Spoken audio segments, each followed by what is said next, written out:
Aujourd'hui je vous retrouve pour une deuxième vidéo sur les sagas.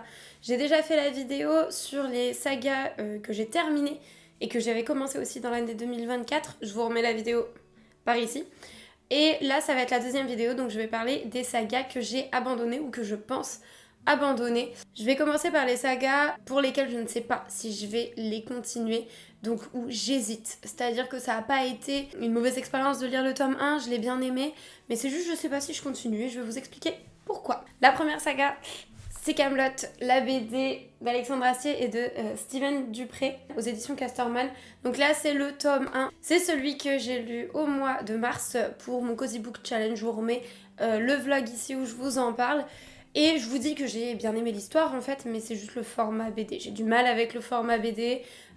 Très souvent, je suis plus attirée par les bulles. Je regarde très peu les illustrations. C'est pas en fait mon format de prédilection. J'ai un petit peu de mal. Donc c'est juste pour ça, parce que l'histoire j'aime beaucoup, les personnages j'aime beaucoup, tout ça. Mais je trouve que c'est trop court en fait. Une BD pour moi c'est trop court. J'ai encore le tome 2 dans ma bibliothèque qui est à mon compagnon. Mais autrement, je me vois pas en fait les acheter pour les lire. Voilà. Après, si jamais je connais quelqu'un qui peut me les prêter, je les lirai bien. Mais c'est pas pour moi une obligation. Je me sens pas obligée en fait de lire la suite. Je n'ai pas un désir ardent en fait de lire la suite. Donc c'est pour ça que je le mets ici. Ah, dans la même veine, tiens, je vais vous le mettre maintenant. Je mets également Mémoire de la forêt de Michael Brun-Arnaud, que j'ai lu aussi le mois dernier, toujours pour le Cozy Book Challenge. Alors j'ai beaucoup aimé, j'ai trouvé ça très sympa, notamment en lecture audio, parce que je n'ai pas la version papier, moi je l'ai écouté en livre audio. Et c'est vrai que j'ai beaucoup aimé, je trouvais que c'était très sympa, c'était très immersif. Il y avait beaucoup de bruitage, tout ça. L'expérience lecture est vraiment très très bien. Mais par contre, voilà, c'est pareil, je me sens pas vraiment happée pour écouter la suite. Donc dans la saga Mémoire de la forêt, on y suit des animaux, en fait, c'est une histoire avec des anthropomorphes, je sais plus comment on dit, mais enfin bref, c'est des animaux qui peuvent parler, et notamment ils vivent dans une forêt, donc on a tous les animaux de la forêt, et il leur arrive à chaque fois une petite situation. Il me semble qu'il y a 4 tomes, que chaque tome est sur une saison. C'est un petit livre jeunesse qui est vraiment très sympa. Au niveau de la lecture audio, ça dure 2 heures, donc ça s'écoute très facilement. Et donc dans le premier tome, puisque c'est le seul que j'ai lu, il me semble que les situations sont vraiment particulières, sont vraiment différentes selon les tomes. Dans le premier tome, en tout cas, on y suit, il me semble qu'il s'appelle Bartholomé. Je sais plus comment il s'appelle exactement. Donc on suit Monsieur Renard, on va l'appeler comme ça, qui a une librairie donc au cœur de la forêt. Et un jour, Renan, je crois que c'est Renan, il me semble. Renan la taupe va du coup dans sa librairie. Il lui dit qu'il cherche une certaine Maud. Sauf qu'en fait, Renan la taupe a des énormes problèmes de mémoire. Et donc, il a complètement oublié qui était Maud, où est-ce qu'elle se trouvait, etc. Donc, notre ami le renard avec son neveu, si je me trompe pas, je crois que c'était son neveu, va du coup l'aider à se souvenir de Maud et à essayer de la retrouver. Et donc par chapitre on a une petite action, un chapitre 15 minutes, et ça correspond à une petite finalité. On peut l'écouter comme ça, épisode par épisode, on peut voir ça de cette manière, et c'est vrai que c'est très sympathique. L'histoire elle est très sympa, on a des thèmes qui sont quand même assez sérieux mine de rien. Je saurais pas exactement vous dire pour quelle tranche d'âge l'écouter, mais en tout cas c'était une histoire qui était vraiment très très mignonne et très sympa, et à écouter c'était vraiment une très bonne expérience. Voilà, ça m'a pas plus que ça intéressé d'avoir la suite. Peut-être que je l'écouterai, notamment je me dis si à un moment je dois amener mon neveu quelque part, des fois ça m'arrive en fait de faire plusieurs heures de route avec mon neveu, plutôt que de lui mettre une playlist rock, je pourrais peut-être lui mettre ça à la rigueur. Peut-être que voilà, je ferai comme ça. Les jeunesses c'est pareil, c'est pas tellement mon truc. Ça m'a fait plaisir de l'écouter, mais je pense pas lire la suite. En tout cas, pas toute seule, pas dans le même contexte. Et le livre papier, c'est un livre avec beaucoup d'illustrations également. Donc moi j'ai pas eu la version papier, donc j'ai pas les illustrations, mais apparemment c'est un très très beau livre. La prochaine saga où j'ai lu le tome 1, mais je n'ai pas continué pour le moment, et je ne sais pas si je vais continuer, c'est Le Château de Hurle de Diana Wynne Jones aux éditions Roman Inis.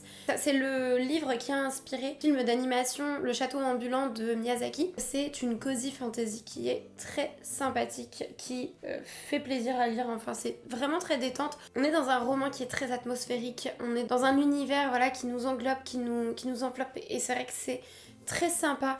Il se passe pas non plus énormément de choses, c'est une cozy fantasy. mais l'histoire est très chouette. Donc on y suit Sophie qui vit dans un petit village et c'est l'aînée de plusieurs sœurs et donc elle va devoir en fait s'occuper un petit peu de tout le monde, enfin elle a un rôle quand même assez maternel pour sa famille. C'est une routine qui lui plaît pas particulièrement et un jour en fait elle va croiser la sorcière des steppes qui est une sorcière proche de son village puisqu'il y a de la magie dans cet univers. Elle va l'offusquer et ce qui fait que cette sorcière, pour se venger, elle va lui faire perdre 60 ans de sa vie, donc elle va devenir une vieille dame. Donc elle va se réfugier dans un château qui est un château ambulant avec un sorcier et un démon du feu qui vit dans l'âtre du château. Elle va mener sa petite vie puisque du coup elle peut plus en fait retourner dans sa vie d'avant, vu que maintenant elle est une vieille dame d'environ 80 ans. On va suivre un petit peu son quotidien et comment elle essaye en fait de contrer cette malédiction, comment elle essaye de s'adapter en fait à tout ça. Et c'est vrai que c'est un roman qui est vraiment très sympa, mais en fait on a la finalité de tout cet arc narratif dans ce livre et donc je ne sais pas sur quoi porte le deuxième. Et voilà, on n'a pas en fait un cliffhanger à la fin du premier tome qui nous dit ah bah faut absolument que tu lises le second tome. Et je suis pas non plus la plus fan de cozy fantasy. J'aime bien la cozy fantasy, mais de temps en temps, à petite dose, pas trop souvent. Et c'est vrai que celui-ci, je l'ai beaucoup aimé, mais c'est pas non plus une plume, c'est pas non plus un univers qui m'a transcendé. Ça n'a pas été un coup de cœur, du coup je sais pas si je lirai la suite, surtout que on a énormément entendu parler de ce premier tome, mais très peu en fait des tomes suivants, j'ai très peu de retours sur les tomes suivants, ce qui fait que ça me donne pas particulièrement envie de me lancer dedans. Donc voilà, peut-être si jamais un jour je le trouve sur Vinted dans une commande qui me revient à pas trop cher, je l'achèterai et puis je continuerai, mais en tout cas je suis pas à le rechercher activement et je ne ferai pas une commande pour avoir spécifiquement ce livre-là. C'est comme ça que je l'envisage en tout cas. Un peu dans la même veine, j'ai décidé de ne pas forcément poursuivre Belladonna de Adeline Grace aux éditions de Saxus. De la même manière, je pense que si je le vois sur Vinted, le second tome, j'essaierai peut-être de l'acheter, mais je vais pas faire une commande spécialement pour ça, je vais pas l'acheter en neuf non plus. Dedans, on y suit Signa, qui est une orpheline, et puis qui, au fur et à mesure, en fait, n'a plus de famille. En fait, il lui arrive des choses assez particulières, parce que toutes les personnes autour d'elle meurt et elle a la particularité de voir l'ange de la mort au moment où justement ces personnes meurent et de voir aussi parfois quelques fantômes. Donc c'est un roman qui est vraiment très propice à la période d'Halloween. Moi je l'ai lu à cette période-là et c'est vrai que j'ai beaucoup aimé. C'est pareil, on est dans une ambiance assez cosy et donc en fait elle est orpheline, donc elle a perdu toutes les personnes autour d'elle et elle va être envoyée dans une famille qui est en fait ses parents les plus proches mais qu'elle ne connaît absolument pas. Donc elle va être envoyée dans cette famille et la femme de la famille est morte et la fille a les mêmes symptômes, la même maladie. On ne sait pas ce qu'elle a et quand elle va arriver là-bas, Signa, elle va se rendre compte que ça ressemble énormément à de l'empoisonnement et donc elle va essayer de découvrir qui justement essaye d'empoisonner cette famille puisque elle a envie quand même de rester dans cette famille et de avoir une vie un peu normale. Elle en a marre de voir l'ange de la mort systématiquement. Elle l'apprécie pas tellement au début et il va se redévelopper en fait dans cette histoire une romance entre l'ange de la mort et elle, et c'est vrai que c'est une histoire qui est quand même assez singulière, c'est assez sympa. Alors c'est un petit peu dérangeant quand même cette histoire d'ange de la mort qui la suit depuis la naissance, avec qui on va avoir une relation. C'est vrai que ça, bon, c'est un peu limite quand même, hein. Il y a certains moments, bon, voilà. Je m'y attendais pas au début, j'avoue. J'étais un petit peu circonspecte, on va dire. Mais c'est quand même un roman plaisant. On est quand même sur une relation qui est assez bienveillante, mine de rien, même si, bon, voilà, c'est quand même très particulier. Mais l'histoire est chouette, franchement, ça m'a plutôt bien plu. Il y a quand même une enquête, donc ça nous tient quand même un petit peu en haleine. Il se passe quand même des choses. J'ai beaucoup aimé, mais toujours pareil. Il y a quand même une fin à cet arc narratif, je sais pas sur quoi porte le second tome. Je crois qu'il y a 3 tomes, mais je suis pas sûre. Je sais même pas si la saga est terminée. Je vous écrirai ici si elle est terminée, oui ou non, et combien il y a de tomes. De la même manière, j'ai beaucoup entendu parler de ce tome-là, mais alors très peu des suivants. Et encore une fois, l'arc narratif se termine, et j'ai déjà tellement de sagas qui sont en cours que je sais pas en fait si je vais le continuer, mais en tout cas ce premier tome m'a beaucoup plu, j'ai bien aimé, mais je ne ressens pas le besoin de continuer la saga. Donc voilà. La prochaine saga, c'est encore une saga où je ne sais pas si je vais continuer ou si j'abandonne. Et c'est la saga Red Queen de Victoria Aveyard aux éditions Le Livre de Poche ici. Et alors là, il y en a plusieurs et je les ai déjà en plus. Il y a 4 tomes. Donc on est dans un univers un petit peu dystopique, fantastique, un peu des deux. Selon la couleur de notre sang, on a un certain rang. En fait, il va y avoir les sang, alors si je me souviens bien, il y en a, ils ont le sang argenté. Est-ce que c'est argenté? Il y a une autre couleur, écoutez. Excusez-moi, je me souviens plus des détails, c'était il y a longtemps que je l'ai lu, mine de rien. En tout cas, voilà. Il y a ceux qui ont le sang d'une certaine couleur, il me semble que c'est argenté. Eux, ils sont de la famille royale, ils ont des pouvoirs, enfin c'est des gens haut placés, c'est des gens voilà, qui ont des pouvoirs, qui ont du pouvoir aussi. Donc voilà, et il y a entre guillemets le peuple, qui eux ont le sang rouge, et donc elle fait partie en fait de ce peuple. J'ai tout oublié de ce livre. Il va y avoir une épreuve. C'était pourquoi l'épreuve? C'était pour désigner, je crois, la future épouse, c'est ça. Donc il va y avoir une épreuve entre les personnes qui ont du pouvoir, même différentes épreuves il me semble, pour pouvoir désigner la future épouse d'un des princes. Elle est une des servantes à ce moment-là, en fait elle travaille, elle est un peu dans les coulisses. Et il va y avoir un type d'accident, quelque chose comme ça, qui va faire en fait qu'elle va manquer de mourir et de rentrer dans un champ de force. Et au moment où elle rentre dans ce champ de force, avec ses pouvoirs, puisqu'au final elle détient des pouvoirs, déjouer tout ça et réussir à survivre. Sauf qu'il s'avère qu'elle, elle a le sang rouge quand même. Donc c'est la seule qui a des pouvoirs, mais qui a le sang rouge du peuple, du bas monde. Vous voyez ce que je veux dire? Ça va être un secret, hein, elle va garder ça secret avec la famille royale qui, elle, est au courant. Et elle va être directement désignée pour être la promise du prince. Et donc elle va se rapprocher de ce prince et il va se passer plein de choses. Ce roman, j'en ai entendu parler la première fois puisqu'il s'avère qu'il a été décrit, alors je ne sais plus par qui, je ne sais plus si c'est par un magazine ou si c'est par l'opinion publique, enfin bref. Mais en tout cas, il a été décrit comme étant l'un des bouquins avec le plus de clichés en fait d'une fantaisie romantique que l'on peut trouver.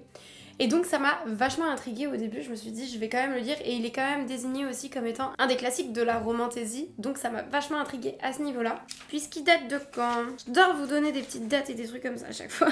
Il date de 2015, donc c'est ça, c'est un petit peu au début de la romantaisie. Pour être honnête, je trouve pas qu'il y ait plus de clichés que ça que dans d'autres romans.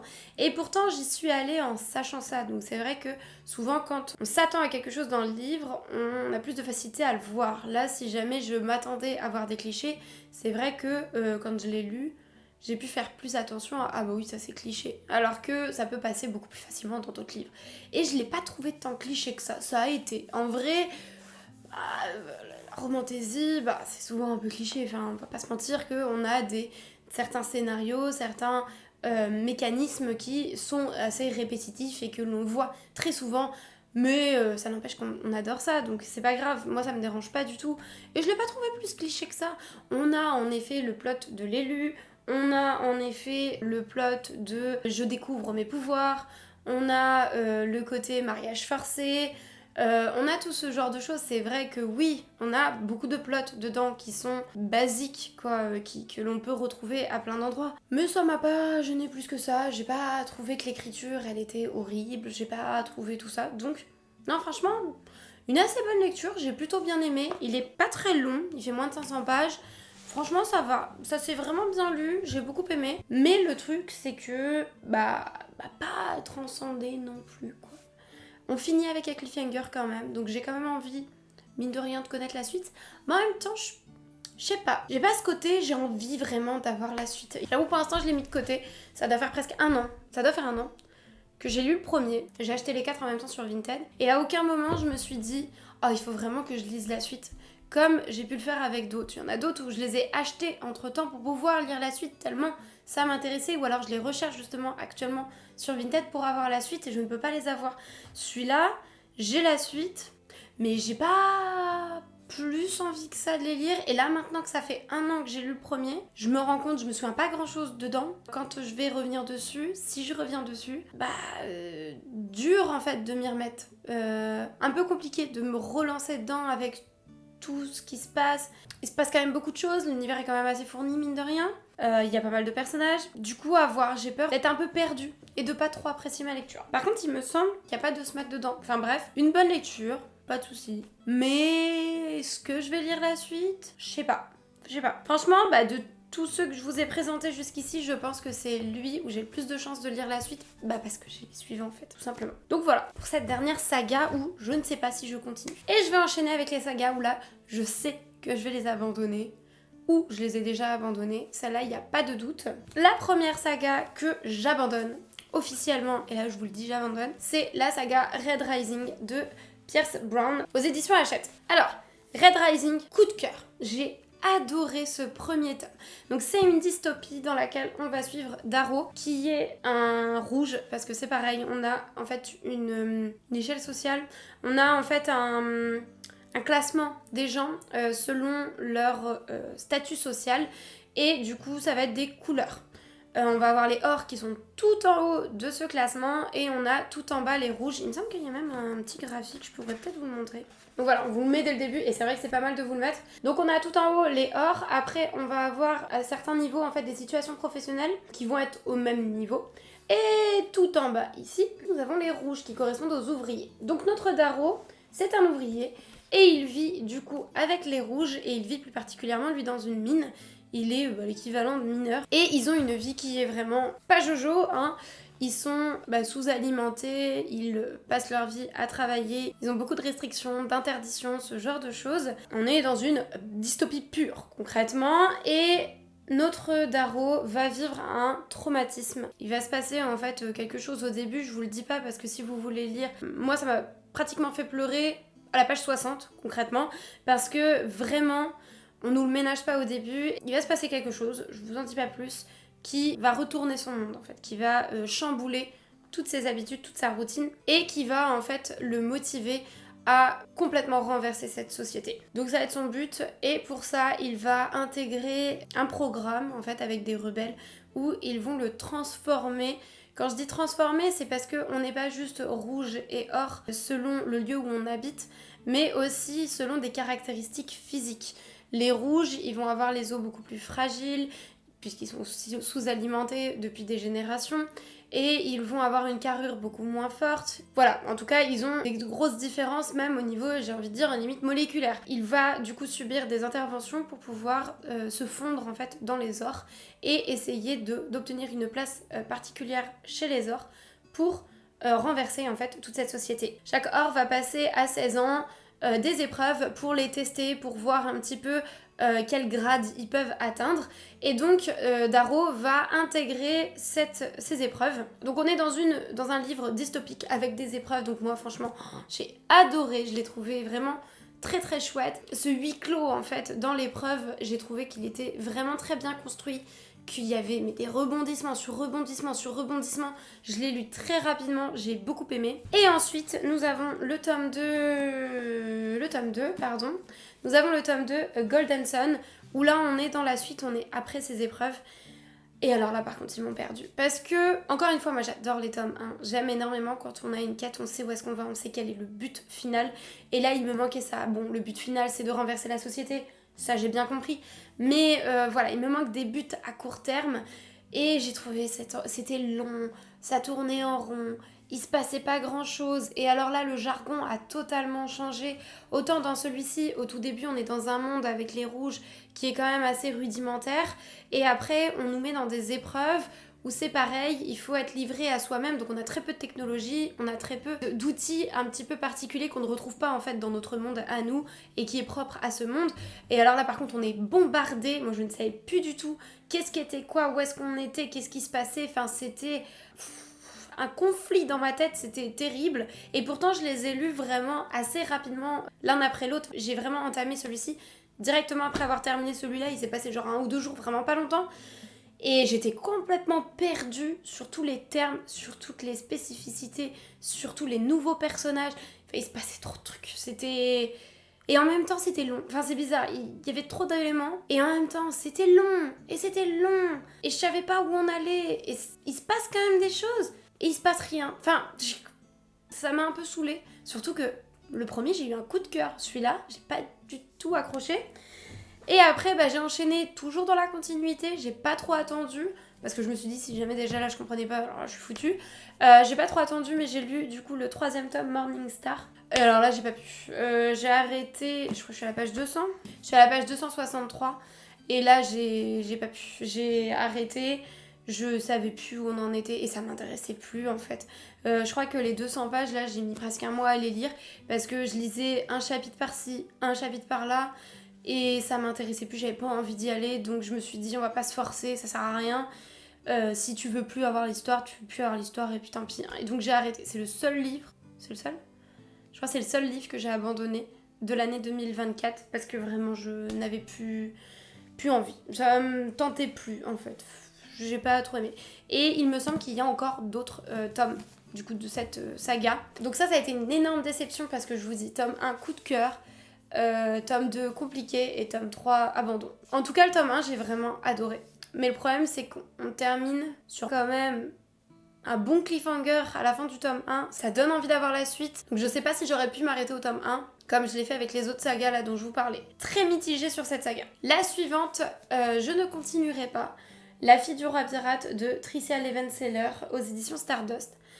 Alors, je l'ai lu l'été dernier. J'étais dans une période où tout ce qui était un peu sirène, un peu aquatique, tout ça, ça me donnait vraiment très envie. J'avais envie de lire des trucs sur les pirates, tout ça, sur les sirènes, ce genre de choses. Alors, ça n'a pas été déplaisant, j'ai pas eu de mal à le finir, franchement, ça a été. Mais j'ai pas aimé. Voilà, c'était ça en plus. En fait, non, j'ai pas aimé. J'ai pas aimé l'intrigue, j'ai pas aimé trop les personnages. Et puis alors, ouais, non, j'ai pas trop aimé. On y suit Alosa, qui est la fille du roi pirate, comme le nom l'indique, et qui va intégrer l'équipage d'un autre bateau ennemi, en fait, de son père, pour pouvoir retrouver un artefact qu'il lui a demandé de retrouver. Et Alosa, c'est une jeune femme qui est très débrouillarde, qui a beaucoup de capacités, notamment physiques. C'est une guerrière. C'est à peu près ça le speech. Hein.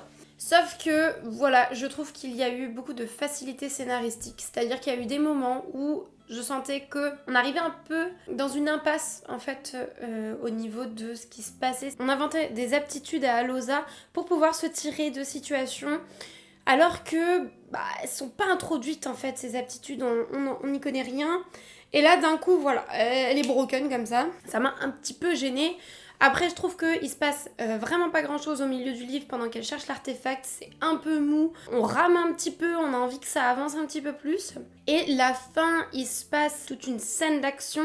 J'ai eu beaucoup de mal à rentrer dedans et à comprendre tout ce qui s'y passe. La lecture n'a pas été la plus fluide. Je trouve que autant il y a pas mal de choses qui est plutôt bien écrites dans ce livre, mine de rien. Mais par contre, les scènes d'action, je trouve que la plume là est pas folle quoi, concrètement. Et voilà, donc ça m'a pas convaincue, j'ai trouvé que c'était très young adult, que l'écriture était très facile en fait, c'était très prévisible. Ça m'a pas convaincue quoi, ça m'a pas convaincue, j'ai pas été happée dans le truc, ça m'a pas embarquée et ça m'a pas donné envie de lire la suite. Ça m'a même énervée, je vous dis, par rapport au scénario, par rapport à la facilité en fait avec laquelle elle se sort de chaque situation. Je trouvais ça un peu gros et voilà. En tout cas, je ne continuerai pas cette série, je n'ai pas apprécié. Ensuite, je vais continuer avec Pénélope Renditak de Claire North aux éditions Hauteville. Alors, ce livre-là, ça a été un des livres que j'ai eu le plus de mal à lire l'année dernière parce que je le trouve très lent. J'aime pas beaucoup la plume. Je trouve qu'il se passe pas grand chose en termes d'intrigue. Et puis les personnages sont sont décrits comme étant assez médiocres. Ce qui m'encourage pas. Moi j'aime bien en fait m'attacher aux personnages. Quand je lis, j'aime énormément m'attacher aux personnages, suivre les personnages. C'est ça qui me plaît en fait. Et dedans là, ça m'a pas convaincue parce que les personnages, je les trouve vraiment pas charismatiques, pas intéressants en fait. Ils m'intéressent pas du tout, j'avais pas envie de savoir la suite, ils m'intéressaient pas quoi. Donc on y suit Pénélope, la reine d'Ithaque, comme son nom l'indique, qui attend le retour d'Ulysse, son mari. Elle navigue en fait dans la politique avec son fils qui attend qu'une chose, c'est reprendre la suite de son père, qui attend que d'hériter en fait de son père. Et donc elle essaye de tenir ce royaume à flot et de repousser en fait les demandes en mariage de toutes les personnes qui viennent la voir justement pour pouvoir reprendre le royaume. Donc voilà, donc c'est un roman qui se veut quand même assez féministe, mais voilà, je l'ai trouvé pas... L'intrigue est assez molle, il se passe pas grand chose, l'écriture est assez particulière, m'a un peu ennuyée en fait. Désolée de le dire, mais il m'a un peu ennuyée. J'ai pas été... je suis pas la cible, je pense. Et voilà, j'ai pas été happée par ce livre. Ça m'a pas transcendée. Et du coup, j'ai pas envie de lire la suite. Enfin, ça m'a un peu freinée pour lire des romans mythologiques maintenant. Parce que voilà, celui-là m'a vraiment pas convaincue. Donc maintenant, j'ai un petit peu de mal à me lancer dans un livre mythologique parce que c'était le seul que j'avais lu là-dessus. Voilà, je veux pas dire plus, hein, ça m'a pas convaincue. Le dernier livre dont je voulais vous parler, c'est un livre que j'ai commencé en lecture audio et que j'ai mis sur pause et que je ne pense pas reprendre. Que je vous explique un petit peu le contexte. Donc la semaine dernière, avec mon compagnon, nous avons fait plus d'1 heure de route pour aller voir de la famille et également voir un concert de musique de film qui était génial d'ailleurs, tout soit dit en passant. Si à un moment vous voulez aller voir Lord of the Sound, c'est pépite. Vraiment, faut y aller, c'est trop bien. Mais voilà, donc on a fait notre petite route et pendant la route, généralement mon compagnon dort à côté de moi. Ce qui n'est pas ultra plaisant. Donc je lui ai dit, j'aimerais quand même qu'on fasse quelque chose ensemble, pas juste que tu dormes mais que je conduise. Donc il a dit, bah écoute, on va mettre un livre audio, comme ça je suis assez passif et t'es contente. Je fais bah ok. Donc je lui passe mon application Nextory et je lui dis, choisis ce que tu veux. Mon compagnon aime énormément la fantasy, il aime tout ce qui est assez action, quand il y a de la guerre, ce genre de choses. Et donc il me sélectionne un livre et il me lance, et donc c'est comme ça que nous avons commencé Le Roi de la guerre et du sang de Scarlett Sinclair aux éditions Hugo Roman. Ok, donc lui, voyant l'intitulé du livre, se dit c'est génial, va y avoir de l'action, on va suivre un mec qui va casser des gueules, hein, concrètement, dans sa tête c'était ça, on va avoir de la bataille, on va avoir du épique, etc. Et ouais, il m'a mis une romantaisie érotique dans la voiture. Ouais, parce que dès le début, nous suivons... je ne sais même plus comment elle s'appelle. Nous suivons... Si, elle a un nom bizarre en plus. Nous suivons Isolde, qui est une princesse humaine, et nous sommes dans un univers avec des vampires, et notamment le roi vampire qui s'appelle Adrian. Le royaume d'Isolde va signer un accord de reddition avec justement le peuple du sang, donc le peuple dont Adrian est roi. Et dès le début, en fait, ils vont se rencontrer sans savoir qui ils sont dans la forêt. Et dès le début, c'est-à-dire que vraiment, on n'avait même pas fait 20 minutes, je pense, que déjà, elle est, ma foi, comment dire, elle a des envies charnelles qu'elle exprime très fréquemment et de manière très redondante. On va dire ça comme ça. Et donc, sur les 2 heures qu'on a écoutées, ça a été que ça. Donc, on m'a expliqué la situation là que je viens de vous décrire. Donc, ils vont signer un accord de reddition. Et en fait, dans cet accord, elle va devoir épouser justement Adrian, le vampire. Et bah, pendant 2 heures, je pense qu'on a écouté bien 2 heures, on sait juste ça. Autrement, par contre, on a eu au moins 3-4 scènes où elle décrit ses ébats sexuels, ou alors elle est, faut dire les mots, très excitée, quoi. C'était très gênant. C'était assez gênant parce que du coup, mon compagnon a fait d'un cas une généralité, et directement il m'a dit « Ah ouais d'accord, donc c'est ça toi que tu lis ?» Alors non. D'habitude, faut attendre le milieu, voire la fin du livre pour qu'il se passe ce genre de choses. Là, j'ai trouvé que c'était vraiment... trop. Et j'ai lu, parce que ça m'a intriguée quand même un petit peu, j'ai lu un commentaire sur Goodreads qui décrit très justement ce que j'ai ressenti, et c'était, je vais le dire en anglais donc excusez mon accent, I like some plot with my smut. C'est littéralement ça. J'aimerais un petit peu d'intrigue en fait, avant qu'on me mette des scènes de smut, avant qu'on me fasse des scènes explicites, s'il vous plaît. J'aimerais bien quand même être un petit peu embarquée dedans, connaître un petit peu les personnages. Ah là, c'était trop quoi. Et c'était un peu cru aussi. J'ai pas aimé l'écriture. C'est le premier livre que j'écoute de cette autrice. Je ne connais absolument pas Hadès et Perséphone, mais ça m'a pas donné envie de découvrir. Donc je sais pas si vous avez lu les deux. Si vous avez lu les deux, dites-moi si Hadès et Perséphone c'est la même ambiance ou si bah là c'est un peu lâché hein, pour le roi de la guerre et du sang. Mais voilà, j'ai pas aimé. En plus, l'interprète sur Nextory, j'ai pas aimé non plus, enfin la personne qui lit. Elle prenait des voix vraiment très particulières pour les hommes. C'était, enfin son père, on avait l'impression vraiment, il avait 100 ans, c'était le père Fouras. C'était un peu particulier, et puis le vampire, lui, comment il parlait, vraiment... un mauvais film. Genre, alors comment le dire de manière poétique? Un mauvais film à caractère sexuel, voilà. C'était gênant, vraiment, je trouvais ça un peu gênant. Voilà, en tout cas, pas accroché du tout, je pense pas le continuer, donc je pense pas continuer la saga, dans tous les cas. Mais voilà, c'est surtout que quand on voit le titre du roman, on ne s'attend pas vraiment à ça, c'est vrai que c'était assez surprenant, quoi. Moi aussi, je m'attendais à une romantasy, oui, à la rigueur, mais plus light quand même, un peu plus édulcoré, ou c'est un peu plus dans la finesse, quoi. Là, c'était un peu... J'ai trouvé ça cru quand même, mine de rien. C'était la dernière saga que j'avais à vous présenter, donc, sur mes sagas abandonnées. J'espère que cette vidéo vous aura plu. N'hésitez pas à liker et commenter la vidéo pour me dire ce que vous en avez pensé si vous avez lu ces sagas et si vous les avez abandonnées aussi, dites-le moi. Et je vous retrouve très prochainement pour une prochaine vidéo. Ciao les hobbits!